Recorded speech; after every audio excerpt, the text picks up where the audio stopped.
नमस्कार। हमारी आज की वीडियो का विषय है नीति वचांसी अर्थात नीति संबंधित श्लोकों की सप्रसंग व्याख्या। मैं डॉक्टर सलील कुमार, एसोसिएट प्रोफेसर, आपका केआरएम डीएवी कॉलेज नकोदर की ऑनलाइन डीएवी डिजिटल पाठशाला में स्वागत करता हूं। नीति वचांसी दशम पाठ +2 आर्ट्स पंजाब शिक्षा बोर्ड मोहाली के पाठ्यक्रम में निर्धारित पुस्तक संस्कृत सौरभम के अनुसार हम यहाँ पर नीति वचांसी पाठ के हिंदी में सप्रसंग व्याख्या करेंगे और श्लोकों के अंतर्गत शब्दों के हिंदी में अर्थ करेंगे और अभ्यास माला को करेंगे। अब हम आते हैं नीति वचांसी के प्रथम श्लोक पर। दुर्जनस्य च सर्पस्य वरम सर्पो न दुर्जनः सर्पो दंशति काले तु दुर्जनः पदे पदे। इसका पदच्छेद है दुर्जनस्य च सर्पस्य वरम सर्पे न दुर्जनः सर्पे दंशति काले तु दुर्जनः पदे पदे। अन्वय दुर्जनस्य सर्पस्य च सर्पे वरम न दुर्जनः सर्पे काले दंशति दुर्जनः तु पदे पदे। कहते हैं, कवि कहता है दुर्जन और सांप में, कहते हैं दुर्जन दुष्ट में और सांप में सांप को श्रेष्ठ होता है, न दुर्जन दुष्ट नहीं। यदि दुष्ट व्यक्ति की और सांप की यदि तुलना की जाए तो इसमें सांप जो है वह अच्छा होता है लेकिन दुष्ट नहीं, क्योंकि सर्पे काले दंशति, सांप तो कभी कभार अर्थात जब कोई बुरा समय आए तभी डसता है, लेकिन जो दुष्ट है, दुर्जना में जो दुष्ट है वह तो पदे पदे, वह तो हर पल डसता रहता है, अर्थात जब भी उसको मौका मिलता है वह डसता रहता है।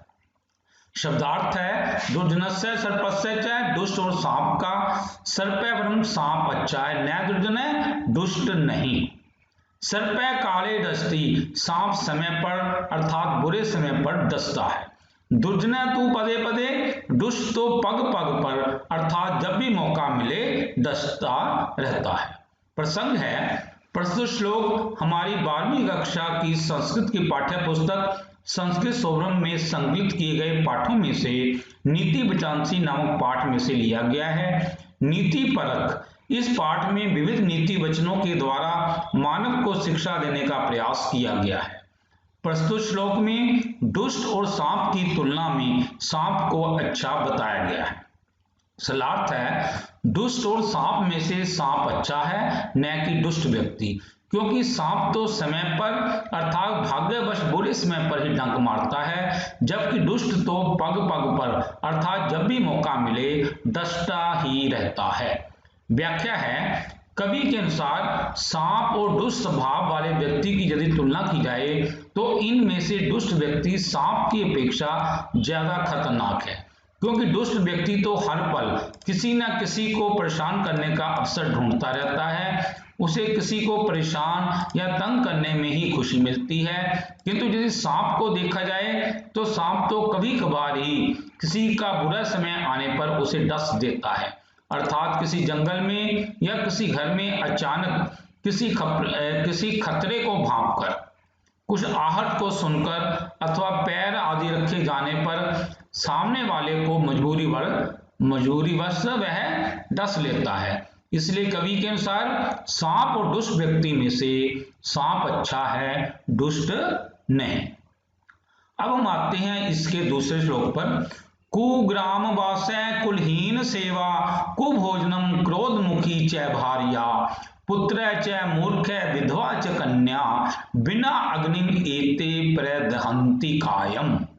पदच्छेद है कुग्राम वासै कुलहीन सेवा कुभोजनम क्रोधमुखी च भार्या पुत्र च मूर्ख विधवा च कन्या बिना अग्निम एते परिदहन्ति कायम। अन्वय कुग्राम वासै कुलहीन सेवा कुभोजनम क्रोधमुखी च भार्या मूर्ख पुत्र च विधवा च कन्या एते बिना अग्नि कायम प्रदहन्ति। कहते कुत्सित गांव में रहना, कुग्रामे वासै, कुत्सित गांव में रहना, कुत्सित का मतलब निंदा योग्य गांव में रहना, जहां पर बुरे लोग रहते हैं या कई तरह की कोई बीमारी वगैरह कोई फैल गई है।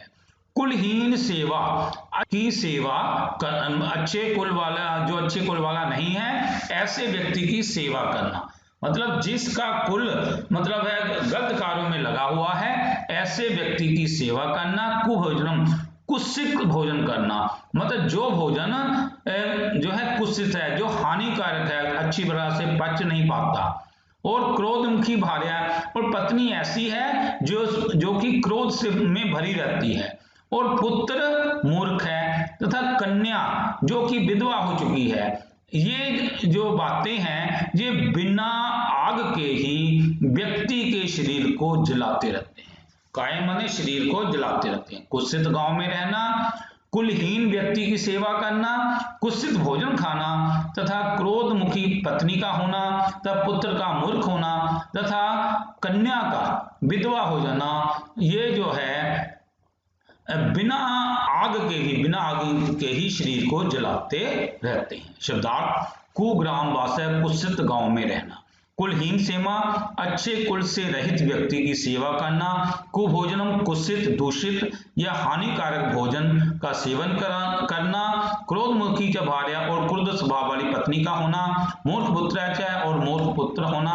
विधवा च कन्या, कन्या का विधवा होना। ये सभी बिना अग्नि, आग के बिना कायम प्रदहंती, शरीर को जलाते रहते हैं। प्रसंग है, प्रस्तुत नीति परक श्लोक में कवि ने उल्लेख किया है कि कुछ दुखों से आक्रांत होने पर मनुष्य का शरीर बिना आग के भी जलता रहता है। तो ये इस प्रकार हमने यहाँ प्रसंग लिखा है। तो बाकी जो है जैसे हमने पहले श्लोक में वो प्रसंग किया था वे भी हमें आगे लगाना होता है, जैसे कि ये कौन सी किताब में से लिया गया है ऐसे ये हमें आगे लिखना होता है। तो हमने यहाँ पर सिर्फ है कि विषय, इस श्लोक का विषय क्या है वही हमने आगे ये लिखा है, लेकिन पहले श्लोक में हमने कंप्लीट लिखा था उसका उसके हिसाब से हमें करना है।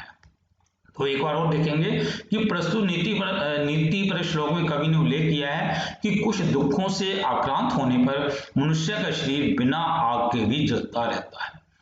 सलार्थ है, कुत्सित तथा बुरे गांव में रहना, अच्छे कुल से रहित व्यक्ति की सेवा करना, कुत्सित दूषित या हानिकारक भोजन करना, क्रोध से भरी पत्नी का होना अर्थात क्रोध स्वभाव वाली पत्नी का होना, मूर्ख पुत्र कन्या का विधवा होना, ये सब बातें बिना आग के भी मनुष्य के शरीर को जलाते रहते हैं।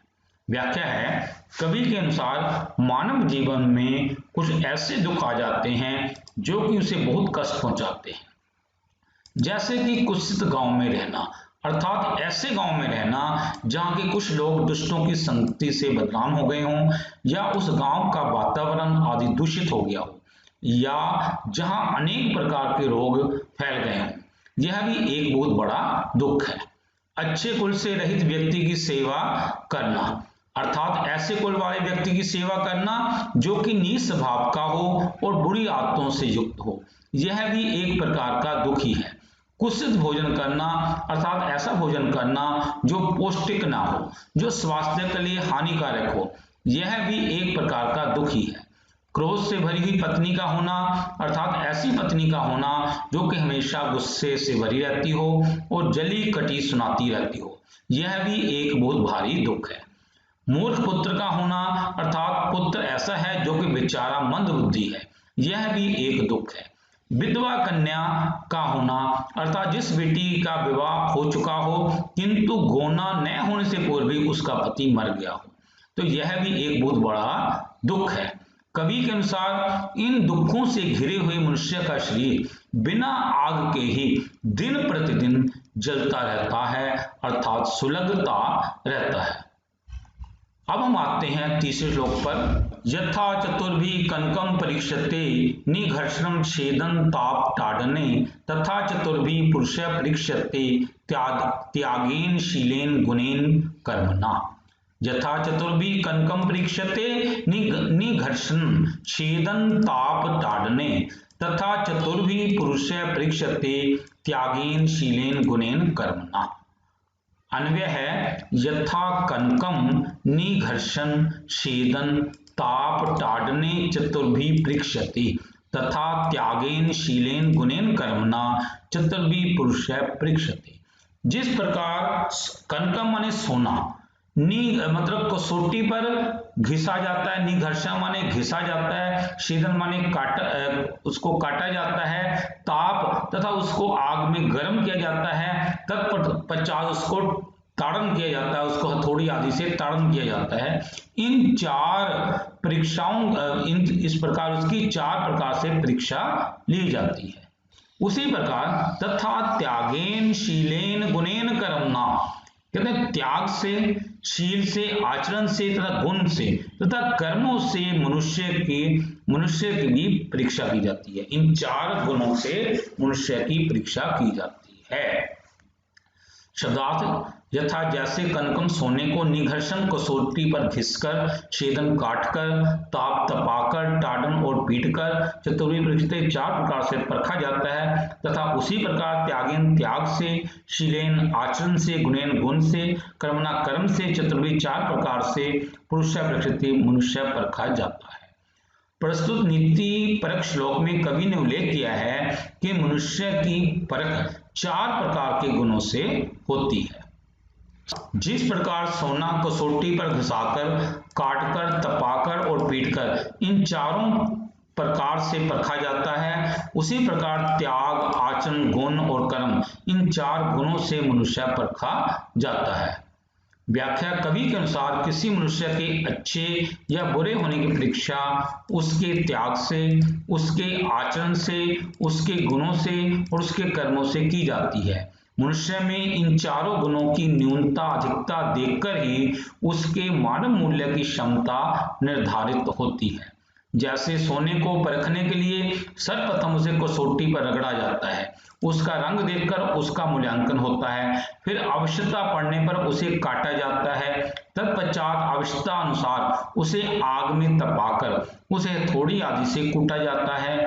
इन सभी क्रियाओं के संपन्न होने पर ही सोने के वास्तविक मूल्य की परख हो पाती है, क्योंकि तभी पता चल पाता है कि इस सोने में कोई खोट है या नहीं। इस प्रकार मनुष्य की परख त्याग, शील, गुण और कर्म इन चार प्रकार के गुणों से होती है। अब हम आते हैं चौथे श्लोक पर। दानेन तुल्यम निधि अस्ति न अन्य, लोभात च न अन्यो अस्ति रिपु पृथिव्याम, विभूषणम शीलम समम न च अन्यत, संतोष तुल्यम धनम अस्ति न अन्यत। पदच्छेद दानेन तुल्यम निधि अस्ति न अन्य, लोभात च अन्य अस्ति रिपु पृथिव्याम, विभूषणम शील समम न च अन्यत, संतोष तुल्यम धनम अस्ति न अन्यत। अन्वय है पृथिव्याम दानेन तुल्यम अन्य निधि न अस्ति, लोभात च अन्य रिपु न अस्ति, शील समम विभूषणम च न अन्यत, संतोष तुल्यम अन्य धनम न अस्ति। इस पृथ्वी पर कवि कहता है पृथिव्या में, इस पृथ्वी पर दान के समान, दानेन तुल्यम दान के समान, अन्य निधि कोई और खजाना नहीं है, अन्य निधि अन्य कोई खजाना नहीं है। और लोभात लोभ के समान, अन्य रिपु न अस्ति, लोभ के समान कोई अन्य शत्रु नहीं है, अर्थात लोभ ही सबसे बड़ा शत्रु है। और शील के समान कोई अन्य आभूषण नहीं है, तथा संतोष के समान अन्य कोई धन नहीं। संतोष तुल्यम, संतोष के समान अन्य धन नहीं है। इस पृथ्वी पर दान के समान अन्य खजाना नहीं है, लोभ के समान अन्य कोई शत्रु नहीं है, तथा शील के समान अच्छे आचरण तथा सदाचरण के समान कोई आभूषण नहीं है, संतोष के समान कोई धन नहीं है। शब्दार्थ है पृथ्व्याम पृथ्वी पर दानेन तुल्य दान के समान, अन्य निधि दूसरा खजाना, न अस्ति नहीं है, लोभाच और लोभ से बढ़कर, न अन्य रिपु न अस्ति दूसरा शत्रु नहीं है, शील सम अच्छे आचरण के समान, विभूषण चैनन और कोई आभूषण नहीं है, संतोष तुल्य संतोष के समान, अन्य धनम अस्ति अन्य धन नहीं है।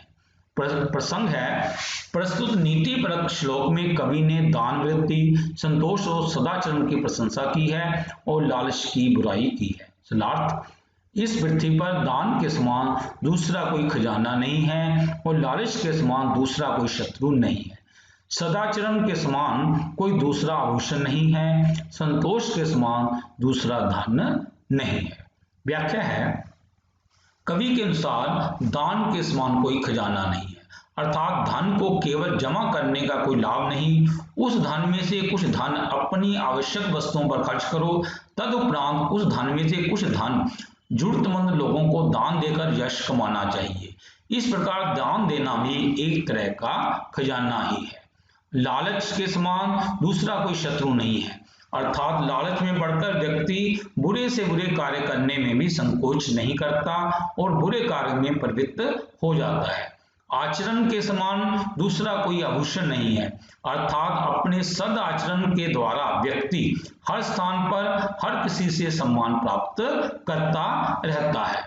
संतोष के समान दूसरा धन नहीं है, अर्थात जिस व्यक्ति के पास संतोष है वह अधिक मात्रा में धन प्राप्त करने की दौड़ में गलत रास्ते पर भटकने से बच जाता है, तो वह अपनी ईमानदारी से सही मार्ग पर चलते हुए थोड़ा या ज्यादा जो भी धन उसे मिलता रहता है उस पर भी संतोष करता रहता है। अब हम आते हैं 5वें श्लोक पर। काष्ठात् अग्नि जायते मथनात् भूमि तोयम खन्यमाना ददाति सा उत्साह नाम नास्ति असाध्यम नराणाम मार्गरब्धा सर्वयत्ना फलन्ति। काष्ठात् अग्नि जायते मथ्यमानात् भूमि तोयम खन्यमाना ददाति स उत्साह नाम नास्ति असाध्यम नराणाम मार्गरब्धा सर्वयत्ना फलन्ति। अन्वय, मथ्यमानात् काष्ठात् अग्नि जायते खन्यमाने भूमि तोयम ददाति सा उत्साहानां नराणाम साध्यम नास्ति मार्ग आरब्धा सर्वयत्ना फलन्ति। रगड़ने से, मथ्यमानात् रगड़ने से, काष्ठात् माने लकड़ी से आग पैदा होती है। काष्ठ कहते हैं लकड़ी से, अग्नि माने आग पैदा होती है, तथा खन्यमाना खोदने पर धरती से जल मिलता है। खन्य माने उसको धरती को खोदने पर उसमें से जल प्राप्त, मतलब खोदने पर धरती जो होती है वो जल देती है। स उत्साह नाम, तथा उत्साही लोगों के लिए, जो उत्साहित लोग होते हैं जिनमें बहुत उत्साह होता है, ऐसे लोगों के लिए कोई भी बात असाध्य नहीं होती, कोई बात असंभव नहीं होती। मार्ग आरब्धा सर्वयत्ना फलन्ति, कहते हैं अवसर देखकर आरंभ किए गए कार्य जो हैं वो फल देती हैं। मार्ग आरब्धा, अवसर देखकर आरंभ किए गए कार्य जो होते हैं वो फल देते हैं। मथ्यमानात्, मथे जाने पर अर्थात रगड़ने पर, काष्ठात् लकड़ी से, अग्नि जायते आग पैदा होती है, खन्यमाना खोदे जाने पर, भूमि धरती या पृथ्वी, तोय ददाति जल देती है, सावसान नारायण उत्साही लोगों का, साधम नास्ति कुछ भी असंभव नहीं है, मार्ग आरब्धा अवसर देकर आरंभ किए गए, सर्वयत्ना सभी प्रकार के यत्न अर्थात पुरुषार्थ फलन्ति में सफल हो जाते हैं। प्रसंग है, प्रस्तुत नीति पर श्लोक में कवि ने पुरुषार्थ करने के प्रति लोगों को प्रेरित किया है। सलार्थ है, रगड़ने पर लकड़ी से आग पैदा होती है, खोदने पर भूमि पानी देती है, उसी प्रकार उत्साही लोगों के लिए कुछ भी असाध्य नहीं होता, अर्थात उनके लिए कोई भी कार्य असंभव नहीं होता। उनके द्वारा अवसर देकर आरंभ किए गए सभी पुरुषार्थ अवश्य फलदायी होते हैं, अर्थात सफल होते हैं। व्याख्या है, कवि कहना चाहता है कि मानव जब जब किसी कार्य को संपन्न करने के लिए सही तरीका या मार्ग अपनाकर पुरुषार्थ करता है तो उसे निश्चित रूप से सफलता मिलती है। जैसे दो लकड़ियों को यदि ठीक ढंग से रगड़ा जाए तो उनमें से अग्नि प्रज्वलित हो जाती है, यदि सही स्थान पर और ठीक ढंग से भूमि खोदी जाए तो वहां से जल प्राप्त हो जाता है। इसी प्रकार उत्साही लोगों के लिए कोई भी कार्य असंभव नहीं होता यदि ठीक विधि से किया जाए और सही व उचित मार्ग अपनाया जाए। अतः उत्साही लोगों द्वारा अवसर देकर आरंभ किए गए सभी पुरुषार्थ अवश्य फलदायी होते हैं, अर्थात सफल होते हैं। तत्पश्चात अब हम आते हैं 6ठे श्लोक पर। वयम ही परितुष्टा बलकले त्वं दुकुले सम ही परितोष निर्विशेषो विशेष सातु भक्ति दरिद्र जिससे तृष्णा विशाला मनसी तय परितुष्टे को अर्थवान को दरिद्र। पदच्छेद है, वयम इहि परितुष्टा बलकरे त्वं दुकुले सम ही परितोष निर्विशेष विशेष सातु भक्ति दरिद्र जस्य तृष्णा विशाला मनसी च परितुष्टे कै अर्थवान कै दरिद्र। अन्वय है वयम ही बलकरे परितुष्टा त्वं दुकुले, ये संपरितोष विशेष है निर्विशेष है जस्य तृष्णा विशाला सातु दरिद्र मनसी च परितुष्टे कै अर्थवान कै दरिद्र भक्ति। वयम हम यहाँ बलकल वस्त्रों में संतुष्ट है। वयम माने हम यहाँ पर इस धरती पर या इस आश्रम में बलकल वस्त्र से संतुष्ट है। तुम दुकुले और तुम रेशमी वस्त्रों में ही संतुष्ट हो। यह संतोष यहाँ पर संतुष्टि जो है वही है, बाकी और कोई विशेष बात नहीं है। यहाँ पर संतुष्टि हम दोनों में बराबर है। इसलिए जैसे तृष्णा विशाला, जिसकी तृष्णा विशाल है, जिसकी लालसा बहुत बड़ी है, सा दरिद्र मनसी, वह मन से गरीब होता है। और परितुष्ट और प्रसन्न होने पर, संतुष्ट होने पर कौन अर्थवान, कौन अमीर और कौन गरीब। हम यहाँ बलकल वस्त्र में संतुष्ट हो और तुम रेशमी वस्त्र में संतुष्ट हो। हम में जो समानता जो है वो संतुष्टि की है, इसलिए और कोई विशेष बात यहाँ पर नहीं है। इसलिए जिसकी तृष्णा या लालसा जो है बड़ी होती है वह मन से गरीब होता है, तथा संतुष्ट होने पर, मन से संतुष्ट होने पर कौन अमीर और कौन गरीब। शब्दार्थ वयम है हम यहाँ पर बलकरे परितुष्टा, बलकल वस्त्रों से संतुष्ट है। तुम दुकुले और तुम रेशमी वस्त्रों से संतुष्ट हो। यही संपरितोष है। यहाँ पर संतुष्टि का भाव समान ही है, विशेष है निर्विशेष है, इसके अतिरिक्त और कोई विशेष बात नहीं है।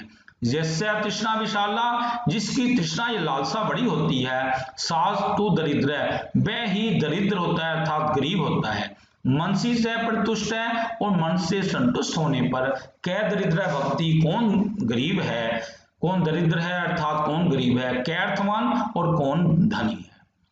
प्रसंग प्रस्तुत नीति पर श्लोक में कवि ने संतोष रखने वाले के प्रति लोगों को प्रेरित किया है। सलार्थ हम यहाँ पर वृक्षों की छाल के वस्त्रों से ही संतुष्ट है और तुम रेशमी वस्त्रों से संतुष्ट हो। यहाँ पर हम दोनों में संतुष्टि का भाव तो समान ही है और यहाँ इसके अतिरिक्त कोई विशेष बात नहीं है। वास्तव में दरिद्र वह ही दरिद्र होता है जिसकी तृष्णा या लालसा बड़ी होती है। मन से संतुष्ट होने पर कौन दरिद्र और कौन धनी। व्याख्या, कवि कहना चाहता है मानव में यदि संतुष्टि का भाव है तो अमीरी गरीबी का अंतर ही समाप्त हो जाता है। जिस प्रकार कोई व्यक्ति अपने घर या महल में रेशमी वस्त्र पहनकर संतुष्ट रहता है, उधर दूसरी ओर कोई व्यक्ति किसी वन आश्रम में वृक्षों की छाल पहनकर संतुष्ट रहता है। यहाँ पर हम अमीरी और गरीबी को ना देखें, बस यह देखें कि उनकी संतुष्टि समान है। यदि उस रेशमी वस्त्र धारण करने वाले अमीर व्यक्ति की संतुष्टि नहीं है, अर्थात वह महल या अपने घर में रहते हुए विभिन्न कामनाओं के पूर्ण न होने के कारण दुखी रहता है, तो वह धनी होते हुए भी निर्धन है। यदि वन आश्रम में रहने वाले व्यक्ति के अंदर वृक्षों की छाल पहनने में ही संतुष्टि हो रही है, तो वह विभिन्न कामनाओं पर विजय पाने वाला सुखी है और निर्धन होते हुए वह धनी है। वास्तव में वह ही दरिद्र होता है या गरीब होता है जिसकी तृष्णा या लालसा बड़ी होती है। मन से संतुष्ट होने पर कौन दरिद्र और कौन धनी। अब हम आते हैं 7वें श्लोक पर। ऐश्वर्यस्य विभूषणं सुजन्ता शौर्यस्य वाक्यं संयमः ज्ञानस्य उपशमः कुलस्य विनयः वित्तस्य पात्रव्ययः अक्रोध तपस्य क्षमा बलवतां धर्मस्य निर्व्याजता सर्वेषामपि सर्वकारणम् इदं शीलं परम भूषणम्। पदच्छेद है। ऐश्वर्यस्य विभूषणं सुजन्ता शौर्यस्य वाक् संयमः ज्ञानस्य उपशमः कुलस्य विनयः वित्तस्य पात्रव्ययः अक्रोध तपस्य क्षमा बलवतां धर्मस्य निर्व्याजता सर्वेषाम् अपि सर्वकारणम् इदं शीलं परम भूषणम्। अन्वय है सुजनता ऐश्वर्यस्य विभूषणम शौर्यस्य वाक्य संयमः ज्ञानस्य उपशमः कुलस्य विनयः वित्तस्य पात्रे व्ययः तपस्य क्रोधः बलवतां क्षमा धर्मस्य निर्व्याजता सर्वेषामपि सब कारणम इदम शीलम परम भूषणम। कहते ऐश्वर्य का अर्थात धन संपत्ति वाले व्यक्ति का जो आभूषण होता है वो सज्जनता है। जो धन से संपन्न व्यक्ति है ऐसे व्यक्ति का जो आभूषण होता है वह है सज्जनता। और शौर्य से बहादुर व्यक्ति का जो शौर्य वाला व्यक्ति है, जो बहादुर व्यक्ति का जो आभूषण होता है वाक संयम, अपनी वाणी पर संयम रखना। ज्ञान से उपशमय तथा ज्ञान का आभूषण जो होता है उपशमय जो है शांति है, मतलब शांत रहना। ज्ञान का जो आभूषण है वो उपशमय में शांति है। कुल से विनय, अच्छे कुल का आभूषण नम्रता है, विनय में नम्रता है। वित्त से पात्र तथा धन का आभूषण जो है योग्य व्यक्ति पर खर्च करना, योग्य वस्तु पर खर्च करना, यानी पैसे का सही उपयोग करना। तथा तपस्या क्रोधा, तपस्या का आभूषण अक्रोध अर्थात क्रोध ना करना है। तथा बलवानों का आभूषण जो है क्षमा, क्षमा भाव है।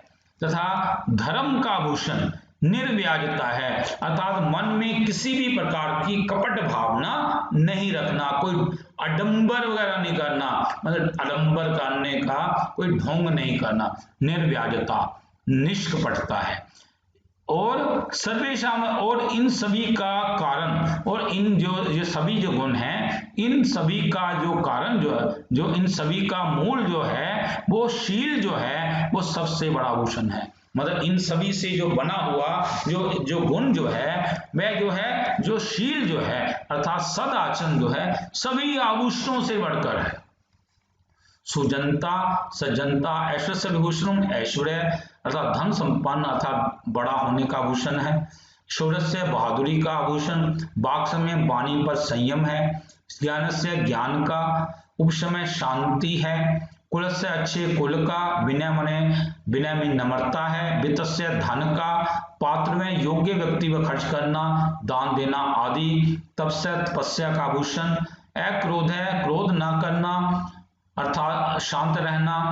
तथा बलवताम, बलवानों का, तथा बलवानों का, तथा क्षमा, क्षमा करना, तथा क्षमा करना। धर्म से धर्म का आभूषण निव्याजता, निष्कपटता, निष्कपटता अर्थात छल रहित व्यवहार। सर्वेषाम सब कारण, परंतु इन सभी का कारण अर्थात इन सभी आभूषणों से बना इदम शीलम, यह शुभ आचरण अर्थात सदाचार परम भूषण तो सबसे बड़ा अर्थात सर्वोत्तम आभूषण है। प्रसंग है, प्रस्तुत नीति परक श्लोक में कवि ने सदाचरण को सर्वोत्तम कहा है। सलार्थ ऐश्वर्य धन संपन्न होने पर या बड़े होने का आभूषण सज्जनता है। बहादुरी अर्थात पराक्रम का आभूषण वाणी पर नियंत्रण रखना है। ज्ञान का आभूषण शांति अर्थात परम तृप्ति है। अच्छे कुल का आभूषण भी नम्रता है। धन का आभूषण उचित समय पर सुयोग्य व्यक्ति पर खर्च करना या दान देना आदि है। तपस्या का आभूषण क्रोध ना करना है। बलवान व्यक्ति का आभूषण क्षमा करना है। धर्म का आभूषण शालीन व्यवहार है। परंतु इन सभी का कारण अर्थात इन सभी आभूषणों से बना शुभ आचरण सदाचार तो सभी आभूषणों में सर्वोत्तम आभूषण है। व्याख्या, ऐश्वर्य संपन्न होने अर्थात बड़े होने का मतलब कतई ये नहीं कि किसी के आगे अपने आप को बड़ा दिखाना है, बल्कि ऐश्वर्य संपन्न होकर जो व्यक्ति सज्जन बना रहता है वह महान होता है। तो सज्जनता ही उसका आभूषण कहा जाता है। जो पराक्रमशाली व्यक्ति उद्वेजित करने वाले लोगों के प्रति भी शांत बना रहता है, अपनी वाणी पर संयम रखता है, तो यही गुण उसका आभूषण कहा जाता है। जो व्यक्ति अपने अर्जित किए गए धन को सुयोग्य व्यक्ति पर या वस्तु पर खर्च करता है या दान देता है तो उसका यही गुण उसका आभूषण कहा जाता है। यदि किसी ने तपस्या करने का प्रण लिया है तो और तपस्या कर रहा है, तपस्या करते हुए उसे विभिन्न प्रकार के विघ्नों का सामना करना पड़ता है, किंतु यदि वह शांत में बना हुआ, क्रोध न करता हुआ अपनी तपस्या पर भी ध्यान देता है तो उसका क्रोध न करना ही उसका आभूषण कहा जाता है। यदि बलवान व्यक्ति अपने से कमजोर शत्रु को उसकी गलती का एहसास कराकर उसे क्षमा कर देता है तो ये क्षमा भाव ही उसका आभूषण कहा जाता है। जो व्यक्ति धर्म के मार्ग पर चल पड़ा है और सभी से छल रहित या बिना दिखावे वाला व्यवहार करता है तो उसका यही व्यवहार उसका आभूषण कहा जाता है। शील से अभिप्राय है सद आचरण। सदाचरण के अंतर्गत नम्रता, अपना मियाँ मिट्ठू न बनना, अपने छोटे बड़े अमीर गरीब सभी से नम्रतापूर्ण बातें करना, किसी के प्रति भेदभाव न रखना आदि गुण आते हैं। इस सदाचरण से युक्त व्यक्ति सर्वश्रेष्ठ होता है और सभी लोग उसका आदर करते हैं।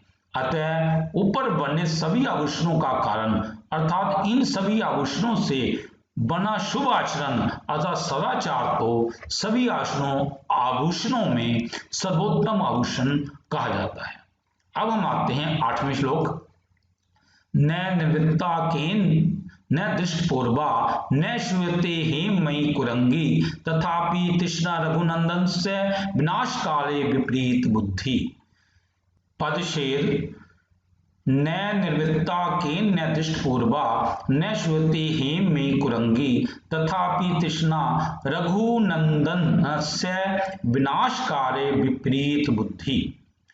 हेममयी कुरंगी न केन निर्वृत्ता न दृष्टपूर्वा न श्रूयते तथापि तृष्णा रघुनंदन से विनाशकारे विपरीत बुद्धि।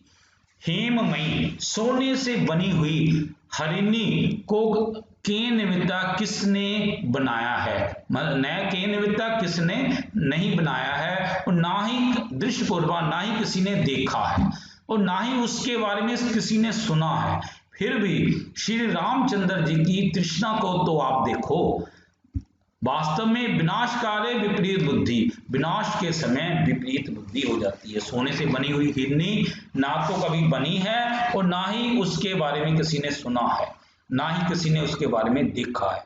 फिर भी आप श्री रामचंद्र जी की तृष्णा को तो देखो।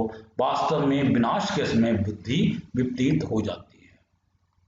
शब्दार्थ हेममयी कुरंगी सोने से बनी हुई हरिणी, न केनविता न किसी ने रचना की है या बनाई है, न दृष्टपूर्वा न किसी ने पहले कभी देखी है, न श्रूयते न किसी ने ऐसा किस्सा पहले कभी सुना है।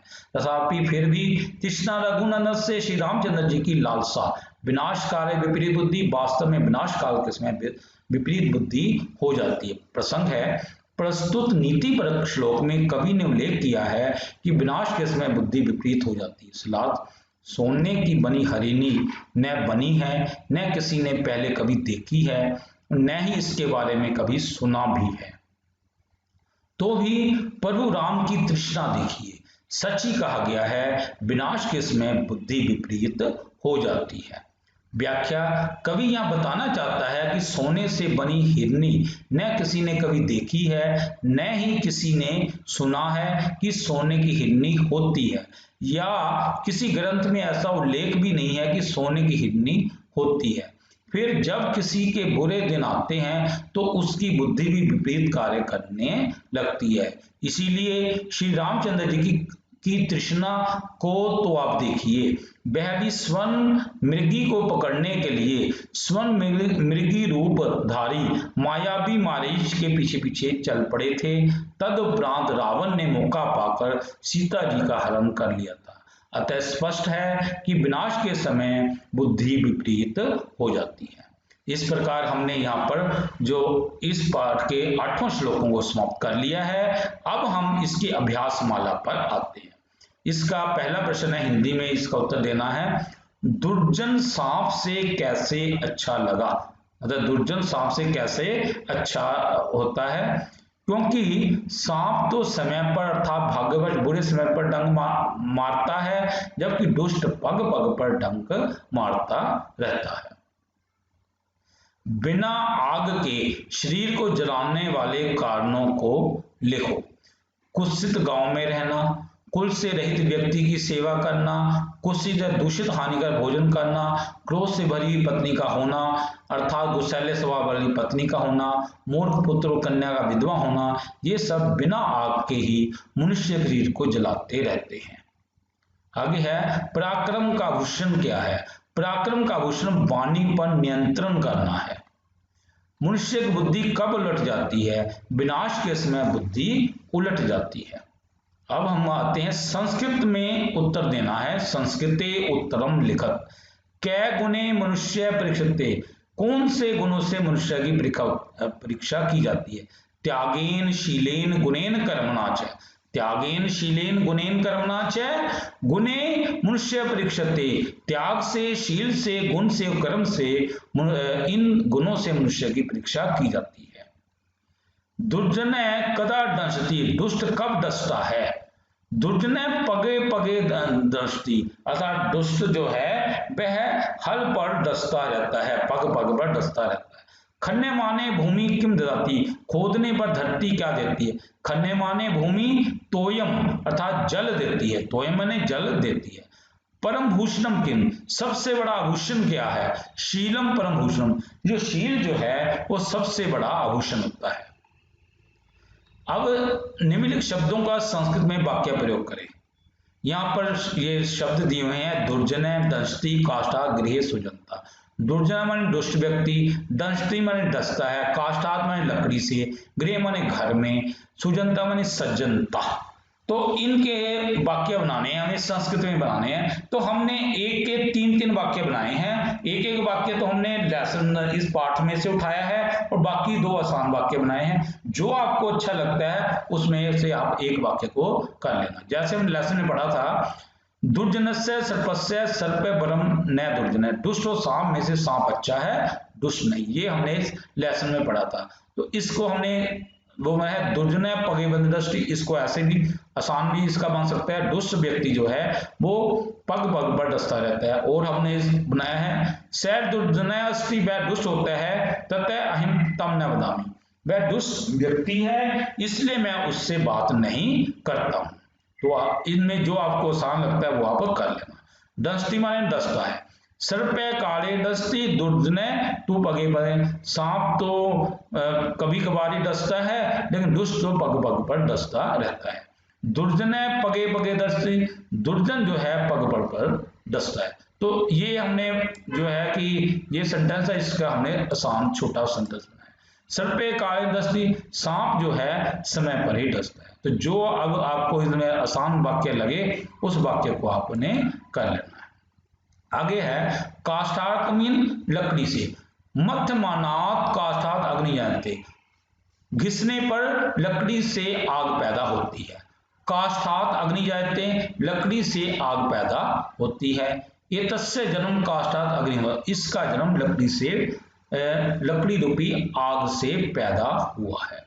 तो जो आपको इन तीनों में से जो आसान लगता है वो आपने कर लेना है। गृह माने घर में, वयम सम गृहे परितुष्टा बलकरे त्वम तु गृहे दुकुले, हम अपने घर में बलकड़ों से संतुष्ट है और तुम अपने घर में दुकुलों माने रेशमी वस्त्र से संतुष्ट हो। माता गृहे भोजनम न भोजनम पचती, माता घर में भोजन पकाती है। अत्र नगरे गृह गृह घन संपदा संति, इस नगर में इनमें प्रत्येक घर में धन संपदा है। तो जो आपको इनमें से आसान लगता है वो आपने कर लेना है। आगे है सुजनता में सजनता, सुजनता ऐश्वर्य भूषण मस्ती, जो सजनता है वो ऐश्वर्यशाली व्यक्ति का आभूषण होता है।